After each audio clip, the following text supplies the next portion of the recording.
హిందూ బంధువులందరికీ జై శ్రీరామ్.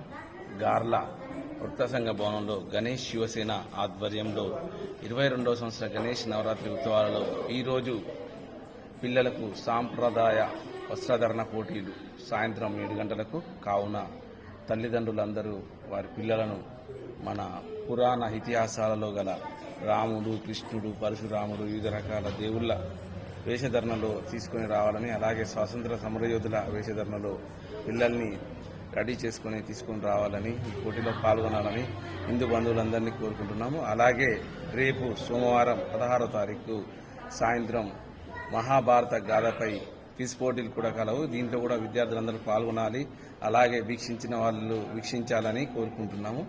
ఈ బహుమతులు ప్రదానం చేయడానికి అన్నం ఫౌండేషన్ చైర్మన్ అన్నం శ్రీనివాస్ గారు ముఖ్య అతిథిగా విచ్చేస్తున్నారు. వారికి సన్మాన కార్యక్రమం కూడా కలదు.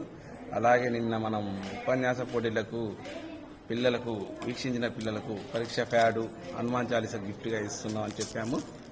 అది రేపు వారి చేతులు అన్నం శ్రీనివాస్ చేతుల మీదుగా ఇవ్వడం జరుగుతుంది. కావున విద్యార్థుల తల్లిదండ్రులందరూ వారిని వర్త సంఘానికి పంపాలి రేపు 16వ తారీఖు సాయంత్రం 7 గంటలకి అని అందరినీ కోరుకుంటున్నాను. అలాగే గణేష్ శివసేన కమిటీ ఈ సంవత్సరం 54 భగవద్గీతలు పంపిణీ చేయాలని ఒక లక్ష్యం పెట్టుకుంది. ఈ కార్యక్రమం కూడా రేపు సోమవారం 16వ తారీఖు సాయంత్రం 7 గంటలకు ప్రారంభమవుతుంది. కావున గార్లలో గల హిందూ బంధువులందరూ ఈ కార్యక్రమంలో పాల్గొని విఘ్నాలను తొలగించే ఆ విఘ్నేశ్వర స్వామి దర్శనం చేసుకొని మీ ఇంట శుభాలు కలగాలని కోరుకుంటున్నాం. ఇట్లు గణేష్ శివసేన గార్ల.